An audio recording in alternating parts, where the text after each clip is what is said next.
Okay. Gotta find it. Well, let me reference our last session. Okay. You were bringing up kind of like some triggers, some work triggers, feeling inadequate with your job, fear of, because you have a job and it's frustrating because you're being tasked to do stuff your job description doesn't require, but you've got to get your job done, and to get it done, you're going to have to do the protocols of your work don't really help your situation. So the protocols of the work that you're doing are inadequate to actually get the results you're being held to do, and how you were kind of stressing out about it. And you notice that you are wanting to go to food, and you emotionally feeling overwhelmed, feeling inadequate and whatever, and frustrated and angry and whatever the emotion was. And you were like, nope, I'm going to wait until I'm hungry. But by the time you got to hunger, you still had the emotional pressure backing the food consumption. And so anyway, so tell me this, how has your food consumption been since our last session? That was a couple days ago. It's a lot better. I'm still really confused about hunger and when I'm supposed to eat, because the only time when I found FA, the 12-step program, when I was in my 30s, when I started that program, that was the first time I actually had felt hunger in years. Mm-hmm. And in that program, we weighed and measured our food, and that's what we did, and we let everything else just go. So I was just used to being hungry all the time. Mm-hmm. And if I did get hungry, then I just didn't eat. So it's very confusing for me to really know when I'm hungry. Like yesterday on Monday or Tuesday, I was just feeling really weak and tired. Mm-hmm. And I ate, and then I felt better. So I thought, well, I must have been really hungry. Mm-hmm. And then other times, and I'm still, as they taught me how to recognize feelings versus just wanting to eat, because it took me like 6 months in that program before I associated a feeling as related to wanting to eat. Mm-hmm. So it did help me with that, but as far as, anyway, I wrote down some stuff. So on Tuesday, I looked in the mirror and I saw some parts of my body that I didn't like, and then I immediately ate 2 cookies, or 2 bites of the cookie. Good. So you're seeing the correlation between the body image relationship that is negative to how you respond to food. You can see how those are connected. Yeah. I noticed that when I looked in the mirror, and then before that, I was getting tired of reading a case I was reading at work, and I got up and I wanted coffee. And then on Tuesday, those are just 2 times that I noticed the emotional anxiety, and then I wanted to eat. Those are just 2 times that I noticed that. And then on the 12th, when I did feel like I was hungry, I started eating, and I realized that I have guilt every time I eat because I'm afraid that I'll gain weight. Mm-hmm. And I told myself that, what if you gain weight? It's okay. So then I was all right after I told myself it was okay, because you told me it was okay for me to gain weight. So I'm like, well, she said it was okay for me to gain weight, and that's how I'm supposed to think, so I'm just going to think that. Now, hold on a second. Were you eating outside of hunger? No. I was eating. You were hungry. As far as I could tell that I was hungry. Yeah. Because it was, and after I told myself it was okay that it was to gain weight, I was okay. I had less anxiety, and ate the food, but just until I was satisfied. But then I noticed after that I had less anxiety about everything. Mm-hmm. Like I had so much anxiety about everything, but when I realized that, when I had this little aha moment, it's like my anxiety just kind of over everything just kind of went away. Well, it sounds like it's a lot less. What happened is you had compassion. So you increased compassion for yourself. So I'm hungry. I shouldn't feel bad about eating. I'm a human being. Right? That's an increase of compassion. And you notice with the increase of compassion that guilt reduces. Well, I think what was, it's always been so stressful for me is that, it's been ongoing since I started this when I was a child, was that if I ate, I felt guilty because I was fat and I didn't feel like I should be eating anything. Yeah, we discussed that in our, was it our consult or first session? Do you remember that conversation? Like how the guilt with your body projects into you shouldn't be eating, right? Yeah. And so if you remove the guilt around the body, your relationship with food is going to have more wiggle room. It'll be less pressurized and it will be less shameful and guilty as well. So when you remove that anxiety, which is a byproduct of feeling guilt, which is a byproduct of lack of compassion. So when we add compassion and guilt is removed, you'll notice that your relationship with food relaxes as a consequence. Okay? So when you feel bad about your weight, you can see why then the pressure to restrict food would then have a consequence of you feasting before famine. That's the impulsiveness to eat, even if you're not hungry, out of feeling bad about your weight, and the forecast that your weight needs to be fixed, which is coordinated with deprivation, right? Would you agree that deprivation for you feels traumatizing?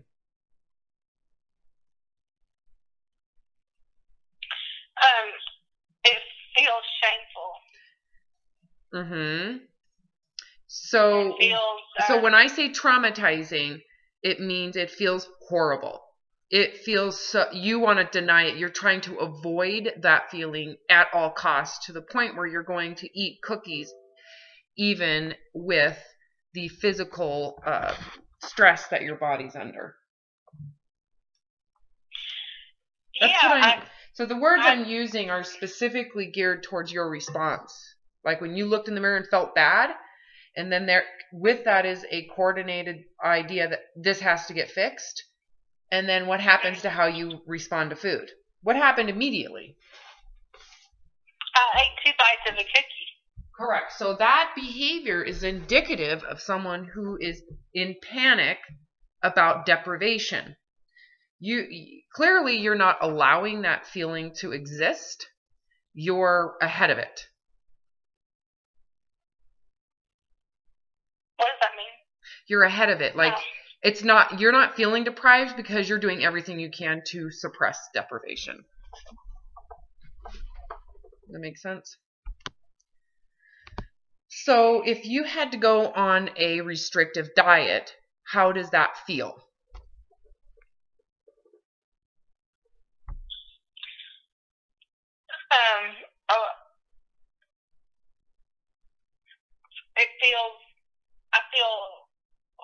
Before we started on this, it felt hopeful because I thought, okay, there's hope that I can fix this. You mean lose weight? Yeah. Okay, so then what? And then once I lose weight... No, you totally left my question. Of course there's a fantasy with weight loss. You need to get back to my question, which was we were going to restrict your food. You're going on a diet. You're going to restrict food. How does that feel? So focus on food restriction. That's my question. I didn't ask, you're going to lose weight. It makes me feel like I need to eat before I start restricting so that I can have so I can eat what I won't be able to eat. Yeah, what emotion are you trying to compensate for? I need to eat as much as I can right now because... I don't know. The fact that I got that I've let this happen to myself? No, I need you to come back. Come back to where we're at. You're going to be restricted, okay? I'm just putting this out there. Imagine you're going to be on a diet. You're going to be restricted. Severely restricted with food. What's your first emotional response? Fear. Okay, you remember when I said there is some form of trauma you're trying to avoid? Fear is directed at what? That I won't be able to do it. You won't be able to restrict because of what? Yeah, because I'll get hungry and I'll want to eat and I won't be able to fight that because you're going to feel my body will. You'll feel deprived. I want you to really focus on what I'm talking about in terms of feeling deprived. Tell me what feeling deprived feels like.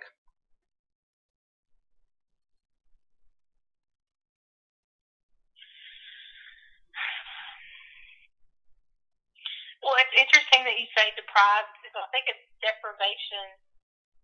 It's like part of me thinks I deserve to be deprived.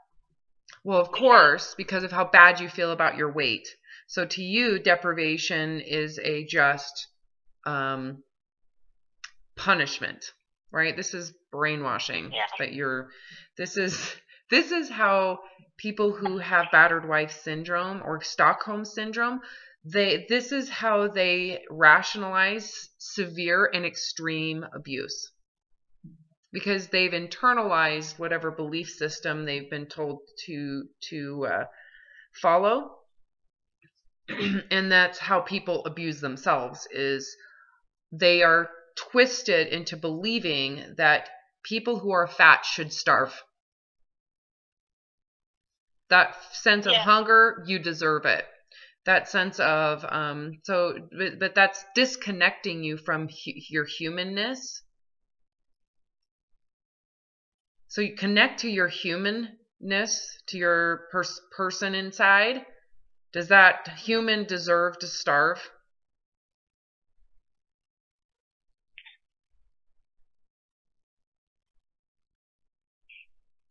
I guess the correct answer would be no. Mm-mm. But I still feel that's interesting. I still feel that way. Well, that's because you feel that you are that terrible of a human being, right? It's not. It's connected to your terribleness as a human. Yeah. That's why you're having a hard time separating it, because you truly believe people who are fat are terrible human beings. That's how you are. That's the religion you're following. It's thin supremacy. Thinner people are superior people, fatter people are inferior, and inferior people deserve punishment. Do you hear how archaic that is? How like animalistic, how ancient really, or how like dark ages that is? Yeah, it's very harsh, and it's like in the dark ages, like there's no grace. There's no, fat people should be just eliminated. They can starve to death. They deserve to be punished, to be in pain, to be in anguish, to be isolated, to be treated as worthless, useless. They have no value. There's no purpose for them to be here until they are thinner. Right? So if you believe that, if you've internalized that, can you see then why you feel that you should be isolated, that you shouldn't go out in public, that you shouldn't be seen, that you don't have a voice, that you don't have any credibility or any value, and that you should starve so that you can have the freedom of thin people, right? So in essence, you are holding yourself hostage.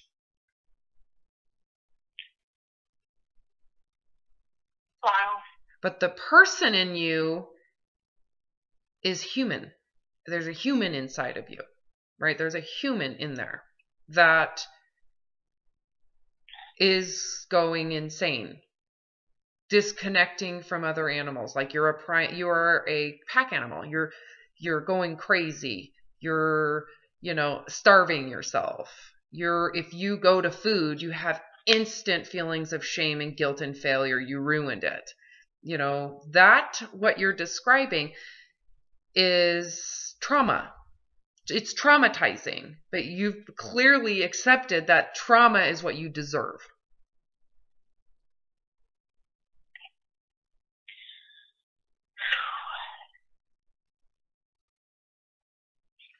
So the process of recovery is essentially getting you out of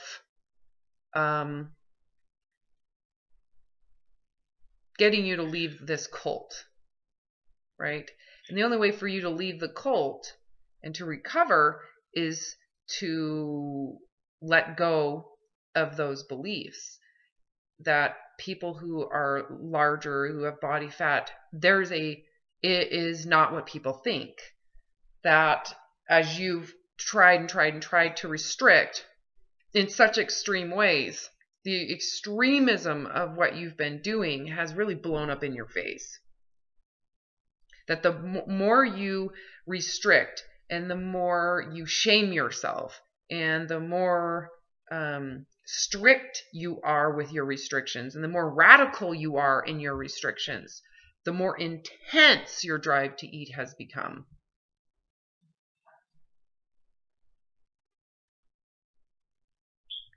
Because the restrictions that you've honored as amazing or truthful and needed and it's important, it's for my own good, those punishments are in fact inhumane.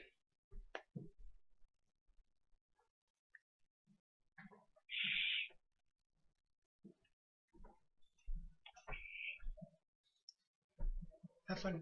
I will. Okay, I love you. Yeah. I'm hearing you. Right? And so when you look in the mirror and you are disgusted, you are the perpetrator. When you look in the mirror and you are hateful and grossed out and you are your captor. But is it you? Or is it the brainwashing? Is it the ideology? Is it the system that you've believed in? Because I don't know if given another chance you would ever do this again. Because I don't think you really like what you're doing. I don't think you would ever promote this. No. Because of it's like torture. You realize that if you were being held hostage, like starving someone is torture.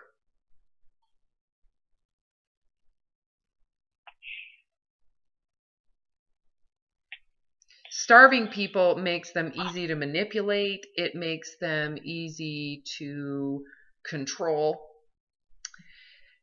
And it agitates their animal survival brain, which makes them more violent, more volatile, and more passive as well.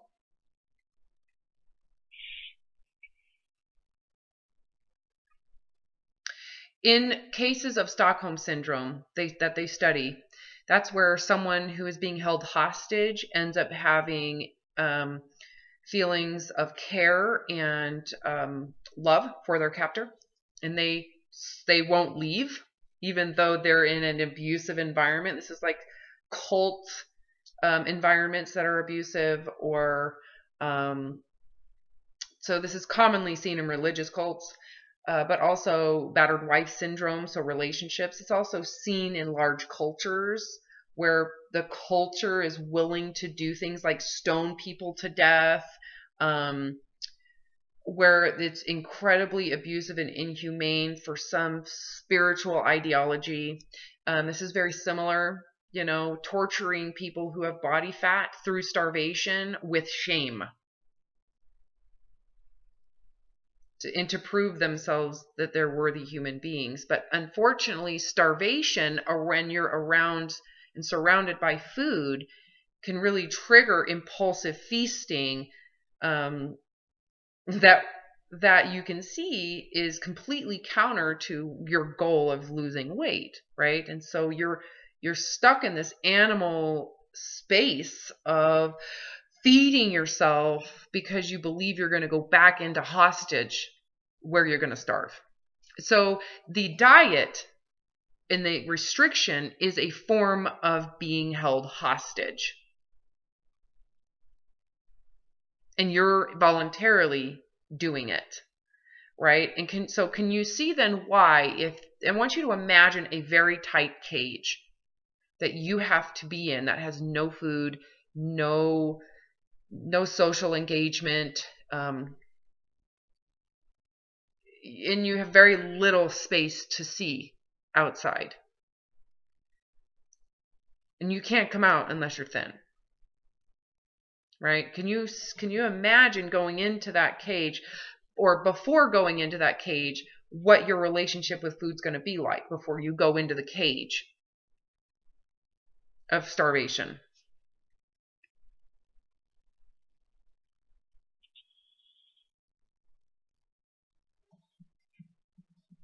Very simple. What's going to happen to anybody's relationship, not just yours, anybody who's going to be put into a cage of starvation as punishment? You're going to eat.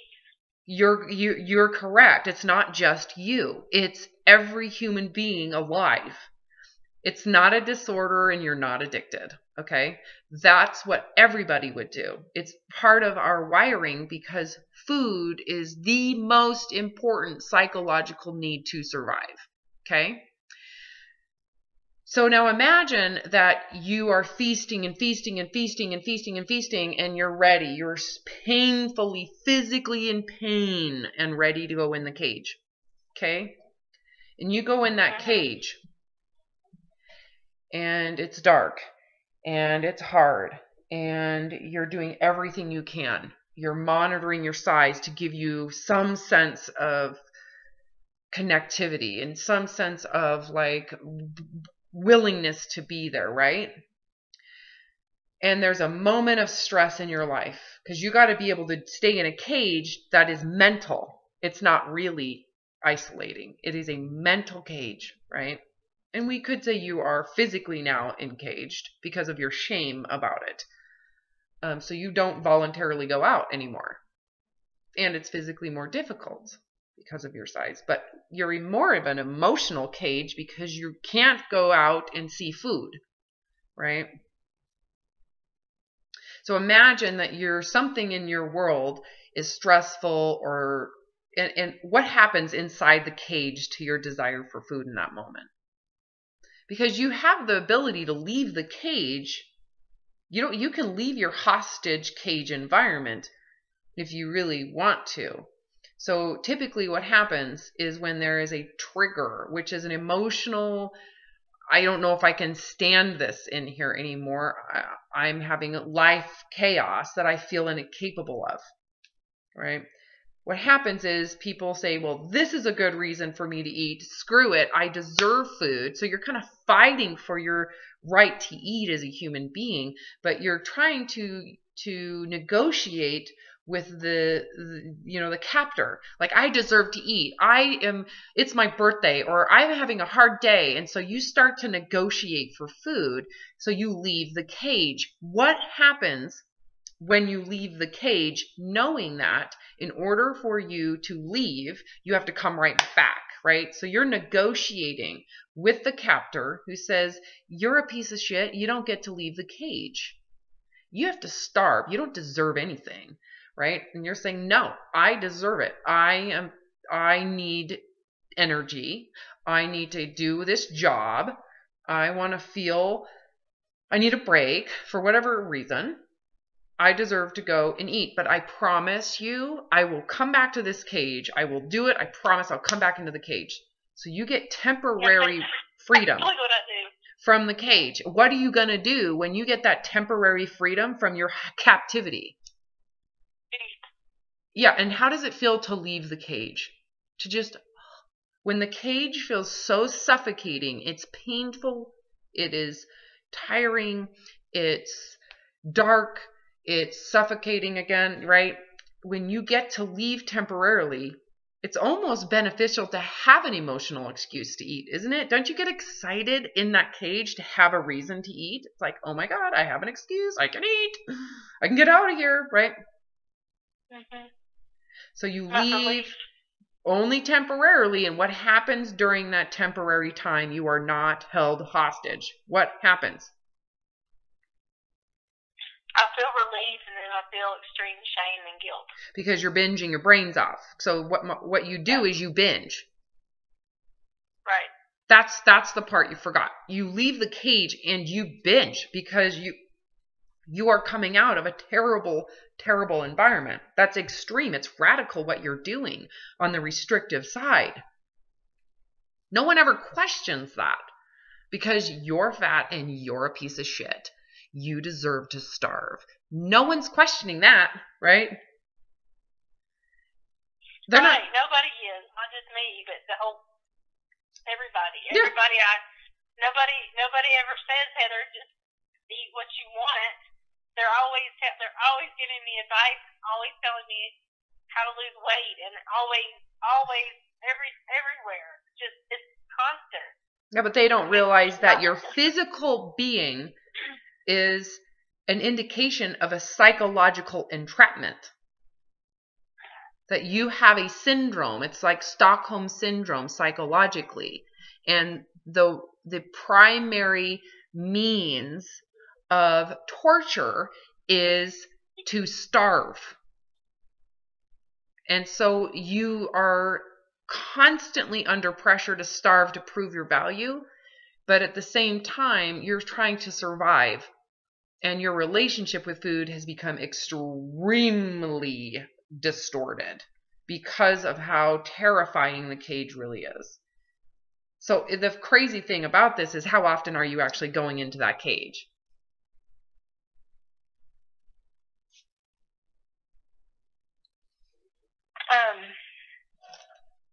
I don't really go in it for very long. So you don't really go into it, right? It might be for a few hours, it might be during the morning until I'm done with work. So a lot of times when people when they're morbidly obese, they're 400, 500 pounds, people don't recognize, they see the physical problem and think it's a physical cage.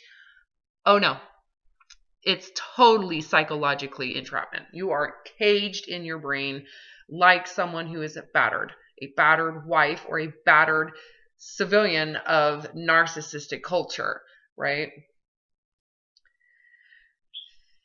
So why do you entrap yourself? Well, it's because you agree that your body is useless. And we've talked about the resolution, which is for you to resolve the body's worth the way it is. So the body, in order for you to leave that cult, to leave the dungeon, you are going to have to take this body with you.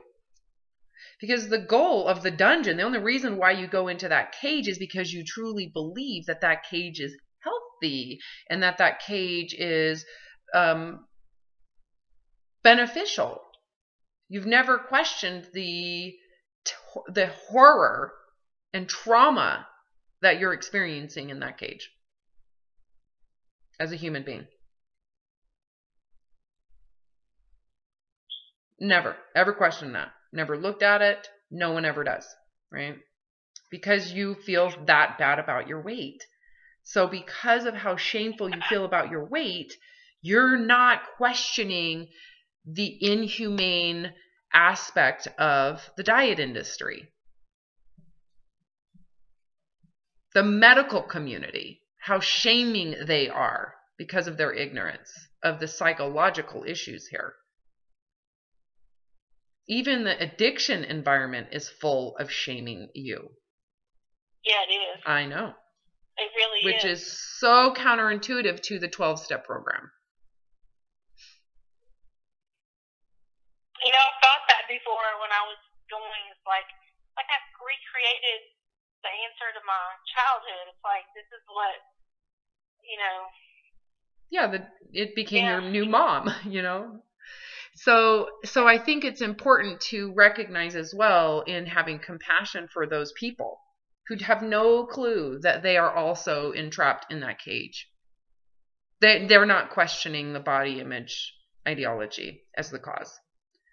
It's like a dogmatic truth. You're not to question that. Doesn't everybody want to be thin? That's the most important thing here. Shouldn't she lose weight? There's an obvious medical reason to do so. Well, what if the pressure to lose weight, even when she wasn't overweight, is what's causing the problem?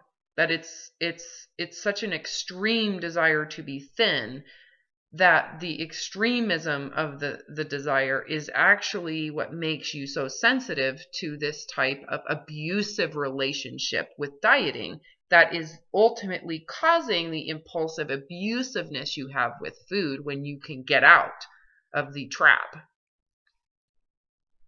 So is it the food and how you're responding to food that is the problem, or is it the trap that is actually creating the food compensations? It's the cage. The trap. Yep. Yeah. Trap that you voluntarily go into. So now, once you're aware of the cage, like, holy crap, my cage it's inhumane.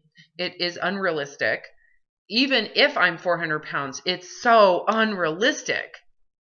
And it's not realistic psychologically. It's because we're surrounded by so much food as well. And take into account how easy this would be for you if you were in a third world environment with third world's amounts of food that everybody had the same amount. Third world environment. How easy would it be for you to not eat with no food around you?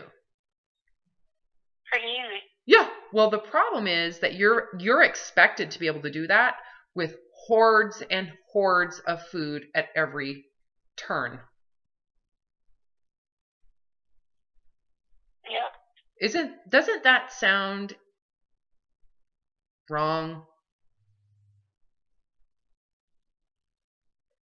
The diet industry and the thin supremacy culture expects people who have more body fat, whether you're 400 pounds or 200 pounds. They don't care. It's any extra fat you deserve to starve, right?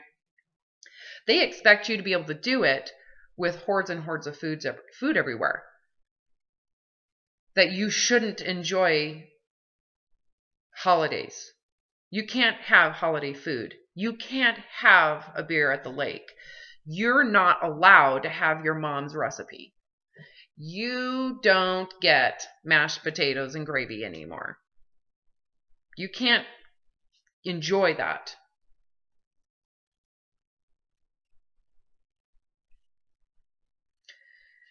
So how thinner people relate to mashed potatoes and gravy emotionally, why are you any different? Why are your taste buds any different? Because they're not fat. Well, but they're not. That's the illusion, right? But the truth is that your taste buds, your response is the same. Don't you want to have the same experience they do? With mashed potatoes and gravy, as an example. That's what I'm talking about. What's the difference between their gratification from going home and having roast and mashed potatoes and gravy from your gratification from roast and mashed potatoes and gravy? Don't you want the same? Problem is because you have this feeling like, I can't do that, I shouldn't do that, I can't participate, that you have these issues with those foods when you come out of your cage for good reason. It's understandable, right? Right. So your desire to enjoy those things is equal. Except that yours ultimately is becoming magnified by the deprivation of it. So it's the deprivation that's creating the magnification of your narcotic response of those foods. It's not the food that's doing it. It's the actual isolation from those foods, even though they're present, that's creating that impulse, because you're being starved and deprived when the food is everywhere around you. So it's common because that is so super impulsive, that increases the impulses for people who are trying to deprive and lose weight to isolate themselves, to stay in their house, to not go out in public, to not connect with people. And as mammals, you're now psychologically putting yourself in a more vulnerable position because we are driven as pack animals to want to feel connected to a tribe. And so again, we've talked about Maslow's hierarchy of need, that you're taking the foundation of your psychology and pushing it into very little. And you're doing it in hopes that by losing weight, you can connect to that third priority that you've magnified in terms of importance. Because in order for you to be thin, you not only have to restrict food to a third world level, and you're expected to do it with food everywhere, but you're also removing yourself from social engagement and human contact.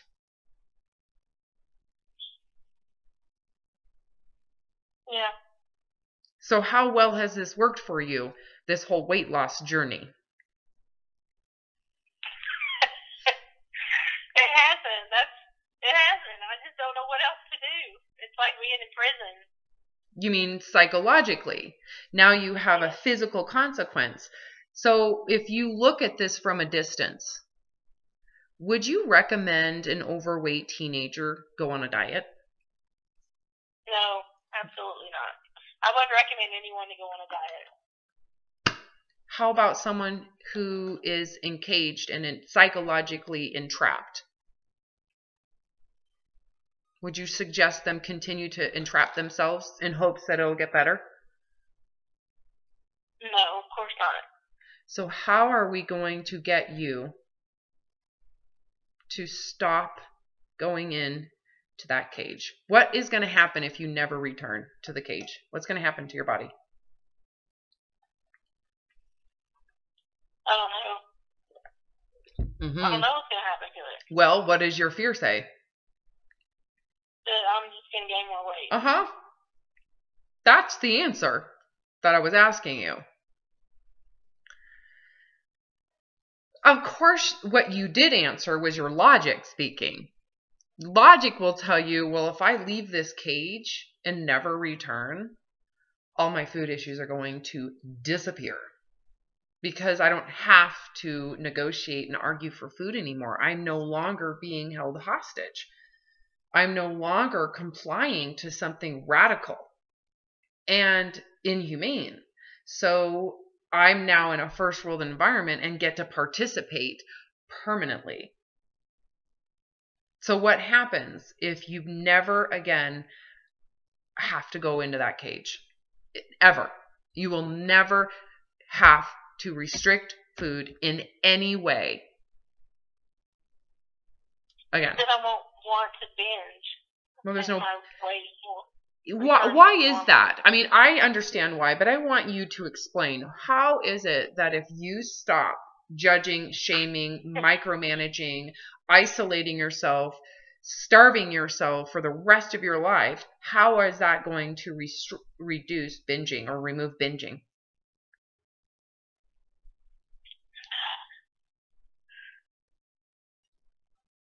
Because there won't be a need. There won't be a need for last minute or the last supper or there won't be anything to fight. Because you're not negotiating anymore with a cage.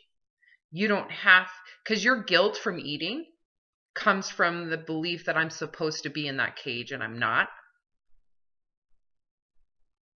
Right? So if the cage is removed, the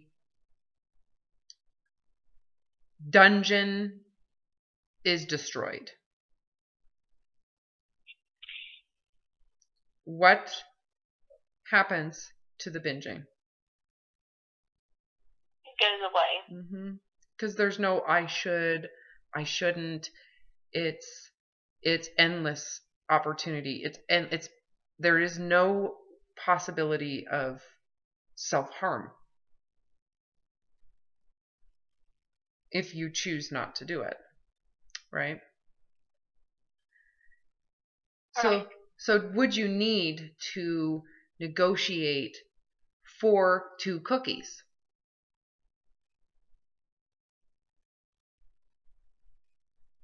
Because as soon as I taught myself, I immediately started shaming myself. Yeah, well, that's because you were supposed to be in the cage. So go right back into what I asked. Just stay focused on what I'm asking you. I'm guiding you through these questions, so stay very focused on what I'm asking. What would happen if there was no cage, there's no restrictions, there will never be starvation again in your life? Ever. What would happen? Then I wouldn't need to eat the cookies. No, because you can have them whenever you really feel like it. So you don't have to create a need for it that doesn't exist. You can have it anytime. So it diffuses the pressure, doesn't it? Around, I need to get, you know. That's amazing. It is amazing because it's so goddamn easy. That's amazing. It was amazing to me. It's amazing to all the other clients that I've had that recover. They're like, this is so easy. I'm like, yeah. You never go back into the cage. You never have to, right? So what you're looking for in terms of recovery, the key is this. What you've been taught to look for in your tunnel vision is weight loss, isn't it? Yeah. We are no longer looking at that because that goal is why your issues with food are super magnified. The more people want to lose weight, the more magnified their drive to restrict is. The smaller amount of food you get to eat, okay? And that creates massive amounts of pressure towards food.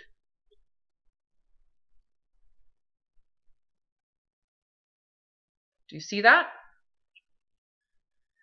So we have to open your vision beyond the tunnel, tiny pinhole view of your weight, which is all you've been able to look at. I'm fat, I'm fat, I'm fat, I'm fat, I'm getting fatter, I feel sick, I'm ugly, I'm fat, I'm disgusting, right? In order for you to leave, in order for you to leave the cult, you have to leave with your current body. So the freedom, what does that provide you? You know, in terms of freedom, what are you getting freedom from if you do that?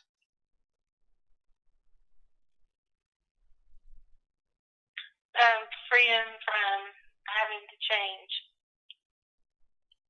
That is amazing right there. How much of your thinking is dedicated to having to change, having to fix this? A lot of it. How much, in terms of percentage wise, what percentage of your day is actually dedicated to focusing and to paying attention to the pressure that you have to lose weight? About 99%. So how would it feel if you were given freedom? If God came to you and said, this is not important. You're not supposed to dedicate your life to this. Your weight, even if it is as limiting as it is, your purpose here isn't to perform physically. You're not a physical performer here in this lifetime. You have an emotional, spiritual purpose. So you are granted freedom from fixing this. You will never, ever have to fix this again. You are now given total freedom to explore life from the same state of a child. You get the same freedom a child has to create a life and to have a purpose. That has nothing to do with your weight.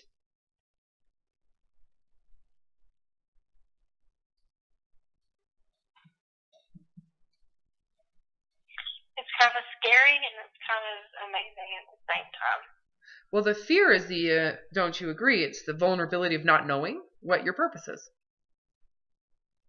Yeah. But don't you agree? The excitement is that you get the freedom to choose. It's a creative process.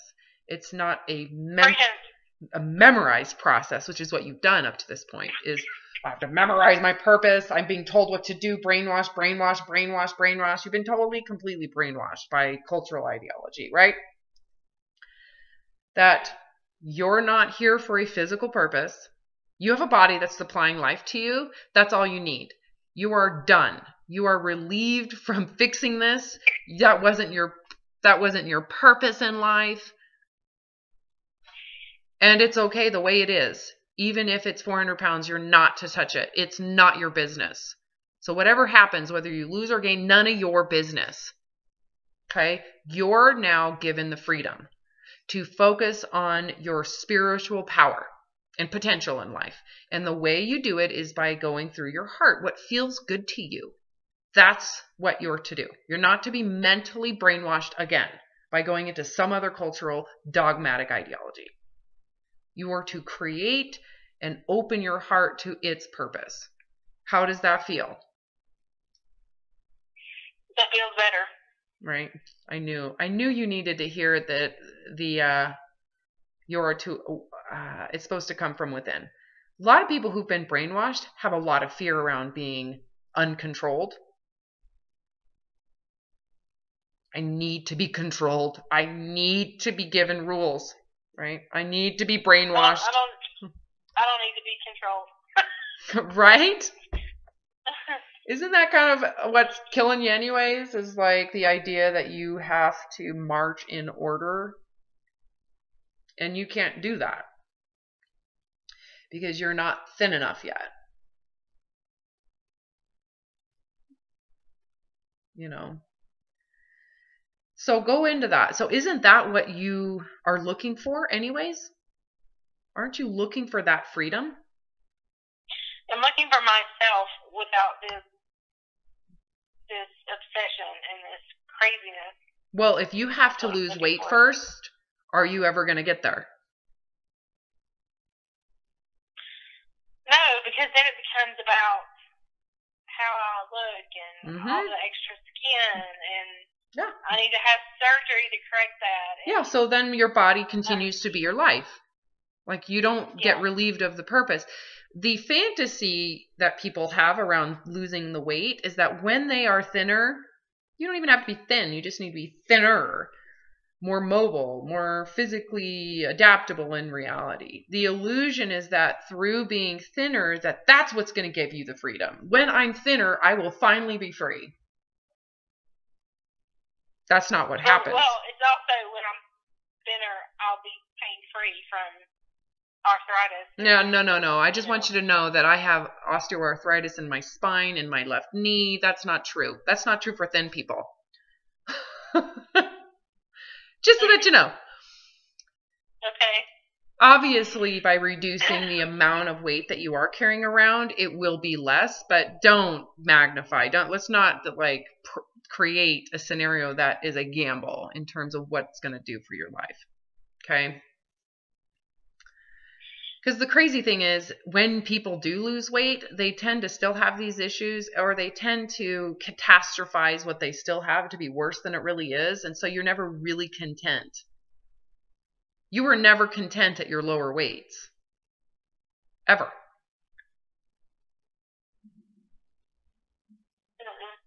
See what I mean? So the illusion is that it's like going to a destination. I'm going to get to the destination, and then I will be given freedom to find my purpose from the heart. I will be willing to be heart-driven in this life because I have a physical body that I'm approving of, right? But here's the problem. The reality is that even if that's your intention, that as you lose weight, your life becomes about your weight. So that freedom we were talking about to have a purpose doesn't exist. It's like you signed a contract with the devil, and the devil says, I can get you thinness.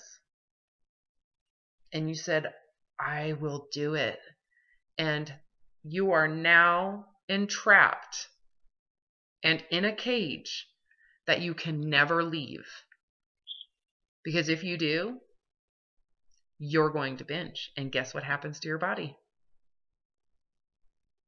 You get fatter. And then you go back into the cage. And so you are enslaved in hell, making your weight your purpose. So when we are talking, what is our purpose here? What is recovery? When we talk about when people recover, what are they recovering from?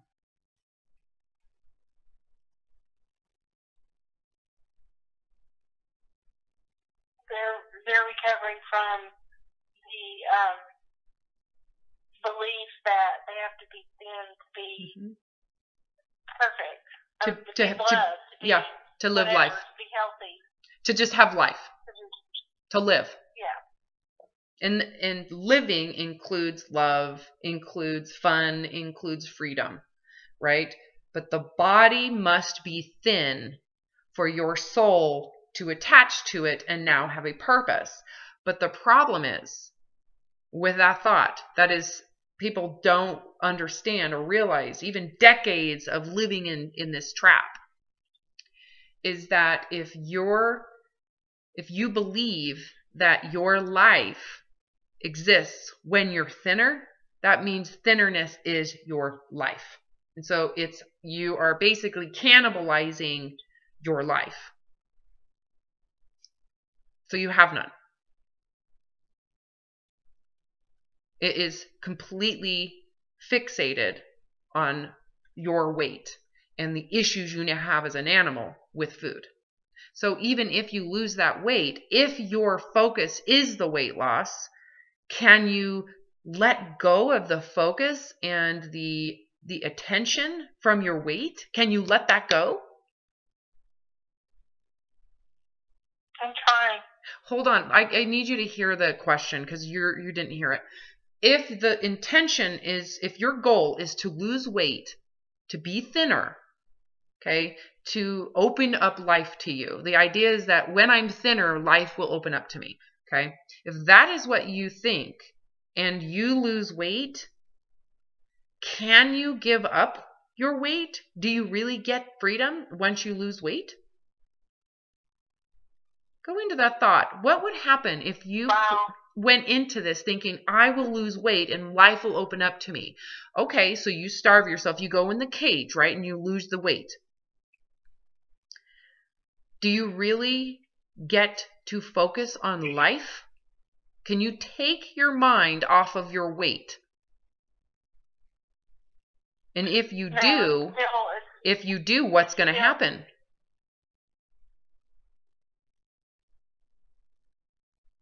You'll eat. Yeah. And you're going to eat a lot. And what's going to happen to your weight?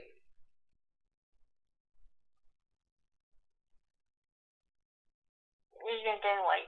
Yeah. So even if you stay in the cage, do you get freedom to think about life and love and excitement and travel and creativity? Do you get that? Can you take your mind off of your weight to focus on life? Don't you agree that's a threat? That would be threatening to your thinness and to what you have to do to be thin, right? Yeah. So what I'm trying to do is get you to see the mirage, that it is a mirage. It doesn't exist. Even if you were gifted thinness right now, if thinness to you equates to life, you now have to devote your attention to what you have to do to keep your thinness. You cannot devote your attention to life. Life becomes what you need to do to maintain your thinness.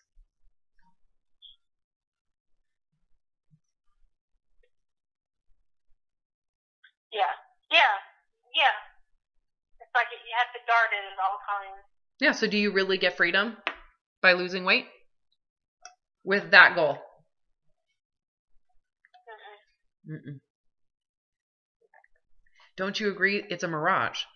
Even if, do you feel that concept? You should feel it with your whole core, the truth that if I lose the weight, then what I am striving for is a trap.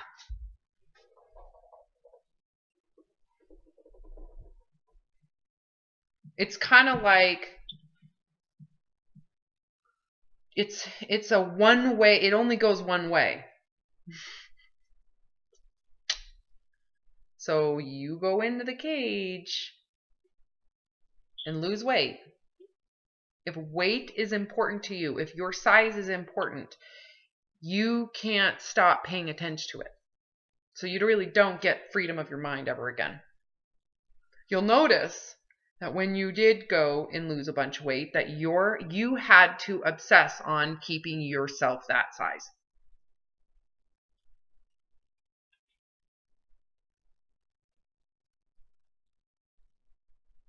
Is that wrong?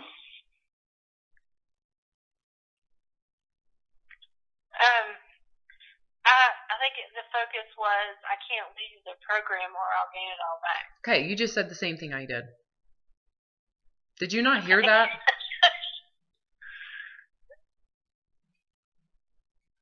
The way you lose weight, now you have to focus on, you have to obsessive on it. Like, I can't leave this program or I'm going to gain weight. So now you are entrapped. Does that make sense? Yeah. Yeah. So you don't That's what get... it felt like. It felt like a trap. And it felt like it was the only answer. And then if I left, then I would just be, I would go back into the disease.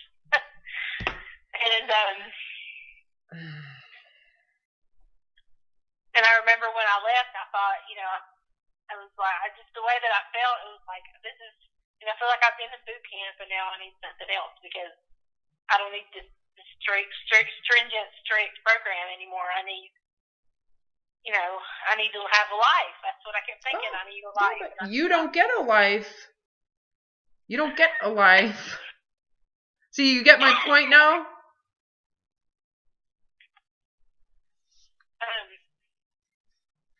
What did you say? I'm sorry. Do you get my point now?